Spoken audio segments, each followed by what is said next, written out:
अब smooth muscle के neuromuscular junction की बात करें तो जो स्केलेटल मसल के अंदर जो हमने न्यूरोमस्कुलर जंक्शन पढ़ा था इस तरह का, ठीक है, इसके अंदर नर्व टर्मिनल था, उसके बाद सिनेप्टिक ट्रॉप बन रहा था, सबन्यूरल फोल्ड, ठीक है, उस टाइप का जो न्यूरोमस्कुलर जंक्शन है वो स्मूथ मसल के अंदर तो नहीं पाया जाता। लेकिन इसके अंदर क्या होता है कि जो यूनिटरी स्मूथ मसल है वो यूनिटरी स्मूथ मसल जो है वो अरेंज्ड है, ठीक है। अब इस तरह बहुत सारे यूनिटरी स्मूथ मसल जो है अरेंज्ड है और इस केस में नर्व फाइबर जो है वो स्मूथ मसल से दूर ही रहता है तो थोड़े फासले पे, ठीक है। उस तरह जो पेनिट्रेशन की ग्रूव बनती है वो नहीं बनती, यूँ नर्व फाइबर दूर होता है इससे। और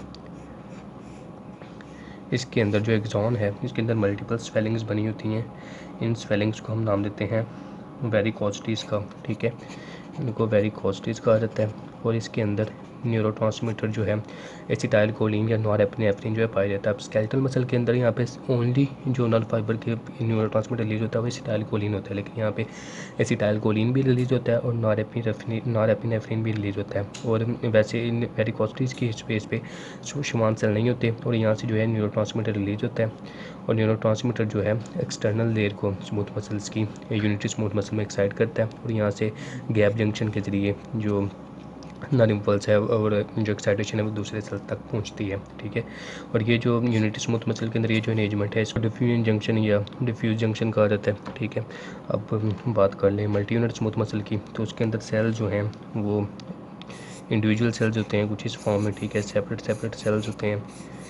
और उसके अंदर जो नर्व फाइबर है, ठीक है, वो आगे इस तरह फैले होते हैं, इसके दरमियान मल्टीपली डिवाइड हुए होते हैं नर्व फाइबर। और हर जो स्मूथ मसल है उसके पास एक नर्व फाइबर जो है वो पहुंच रहा होता है। और इन सेम केस यहाँ पे भी वेरिकोस्टीज जो है वो बनी होती हैं, वेरिकोस्टीज से न्यूरोट्रांसमीटर रिलीज होता है जो इन सेल्स को जो है वो एक्साइट करता है, ठीक है। और इस अरेंजमेंट को जो मल्टी यूनिट स्मूथ मसल्स के अंदर है इसको हम नाम देते हैं कॉन्टैक्ट जंक्शन का, ठीक है। अब इनकी एक्साइटेशन में स्केलेटल मसल स्मूथ मसल की एक्साइटेशन में ये भी फ़र्क है कि स्केलेटल मसल के एक्साइटेशन में सोमैटिक फाइबर्स होते हैं और वोलेंट्री कंट्रोल होता है, लेकिन स्मूथ मसल के केस में जो फाइबर हैं ये ऑटोनोमिक नर्वस सिस्टम के होते हैं, ठीक है। अब स्मूथ मसल्स की एक्शन पोटेंशियल की बात कर लें तो स्मूथ मसल की एक्शन पोटेंशियल जो है वो एक तो स्पाइक पोटेंशियल होती है लाइक स्केलेटल मसल, ठीक है, यानी कि इसके अंदर जो रेस्टिंग में ब्रेन पोटेंशियल है ये होती है -50 to -60, ठीक है। अब इसके अंदर जब स्टिमुलस आता है नर्व से तो इसके अंदर एक्शन पोटेंशियल प्रोड्यूस होती है, इसको स्पाइक पोटेंशियल कहते हैं। इसके अलावा स्मूथ मसल जो जीआईटी के स्मूथ मसल्स हैं, ठीक है, उनके अंदर स्पेसिफिक सेल्स होते हैं जिनको कजाल सेल्स भी कहा जाता है, ठीक है। तो इन सेल्स की प्रॉपर्टी होती है कि इनके अंदर जो केटाइंस की ट्रांसपोर्ट है ये बढ़ती और कम होती रहती है, ठीक है। इसकी वजह से इनके अंदर जो है वो स्लो वेव्स प्रोड्यूस होती हैं, स्लो एक्शन पोटेंशियल की वेव्स यूँ, ठीक है। तो ये स्लो वेव्स सेल्फ रीजनरेटिव में बहुत ही इनके अंदर प्रोड्यूस होती रहती हैं, लेकिन ये एक्शन पोटेंशियल शो नहीं करती।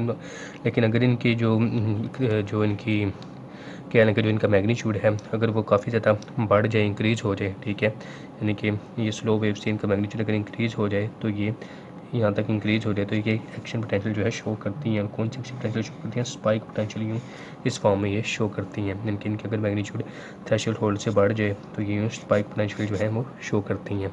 इसके अलावा कुछ स्मूथ मसल जैसे यहाँ पे बुक में यूट्राइन स्मूथ मसल मैंशनड है, ठीक है, वो एक्शन पोटेंशियल शो करते हैं। कौन सी एक्शन पोटेंशियल? वो action potential with plateau phase जो है वो शो करते हैं। अब स्मूथ मसल के अंदर एक इनका स्केलेटल मसल से ये भी डिफरेंस है कि इनकी मेम्ब्रेन के अंदर वोल्टेज गेटेड कैल्शियम चैनल जो है वोल्टेज गेटेड सोडियम चैनल से ज़्यादा होते हैं। तो ये -60 मिली वोल्ट था, ठीक है, -50 एंड सो ऑन। तो जब एक्शन पोटेंशियल आया, एक्शन पोटेंशियल ने इसको एक्साइट किया तो voltage gated sodium channel voltage gated calcium channel जो है वो दोनों ओपन होते हैं, ठीक है। तो दोनों की ओपनिंग से यूँ डीपोलराइज हो गया, ठीक है। अब ये डिपोलराइजेशन जो है वोल्टेज गेटेड सोडियम और वोल्टेज गेटेड कैल्शियम चैनल दोनों की वजह से हो रही है, लेकिन voltage gated sodium channel fast to open है और फास्ट टू क्लोज है, लेकिन calcium channel slow to open slow to close है, ठीक है। तो वो जल्दी क्लोज नहीं होते, ज़्यादा देर के लिए वो ओपन रहते हैं, जिसकी वजह से मेम्ब्रेन के अंदर एक्शन पोटेंशियल के अंदर प्लेटो फेज आती है। उसके बाद वोल्टेज गेटेड पोटेशियम चैनल जो है वो ओपन होते हैं और ये रेस्टिंग मेम्ब्रेन पोटेंशियल पे बैकवर्ड आ जाती है। तो ये इसकी एक्शन पोटेंशियल है विद प्लेटो फेज, ये भी स्मूथ मसल्स के अंदर पाई जाती है। इसके अलावा स्मूथ मसल्स को वेरियस हार्मोन जो हैं वो भी एक्साइट करते हैं। उसके अलावा सेल के अंदर जो फैक्टर्स बनते हैं, मिसाल के तौर पे कार्बन डाइऑक्साइड है, ठीक है, पीएच है, ऑक्सीजन है, ठीक है। उसके अलावा जो एंजियोटेंसिन है ये भी इस पर एक्ट करता है, एपिनेफ्रिन और एपिनेफ्रिन, ठीक है। डिफरेंट फैक्टर जो हैं ये स्मूथ मसल पे एक्ट करते हैं। ये CO2 और पीएच और ऑक्सीजन वगैरह ये blood regulation along the tissue जो है उसमें भी अहम रोल प्ले करते हैं। और स्मूथ मसल जो है ब्लड वेसल्स के वो रिलैक्स हो जाते हैं, ब्लड की डायलेशन, ब्लड वेसल की डायलेशन होती है, ब्लड फ्लो इस तरह रेगुलेट होता है इनके इफेक्ट के ज़रिए, ठीक है। और उसके अलावा स्मूथ मसल जो हैं स्ट्रेच के ज़रिए भी जो है ये डिपोलराइज हो जाते हैं, क्योंकि इनकी ब्रेन पोटेंशियल जो ऑलरेडी इनके अंदर स्लो पोटेंशियल जो है बन रही होती हैं, और जब स्ट्रेचिंग प्रोड्यूस होती है दोनों तरफ से ब्रेन को खींचा जाता है तो ब्रेन की ओवरऑल जो नेगेटिविटी है वो कम हो जाती है और स्लो वेव्स भी प्रोड्यूस हुई होती हैं, जिसकी वजह से ब्रेन जो है वो एक्साइट हो जाती है और इसके अंदर एक्शन पोटेंशियल पैदा होती है। अब जो हार्मोन्स हैं स्मूथ मसल को जो एक्साइट करते हैं, इनका इफेक्ट जो है ये डिपेंड करता है कि पार्टिकुलर हार्मोन के रिसेप्टर कौन से हैं स्मूथ मसल के पास। अगर तो एक्साइटरी रिसेप्टर हो तो हार्मोन एक्साइट करेगा, अगर इनहिबिटरी रिसेप्टर हो तो हार्मोन जो है इनहिबिट करेगा।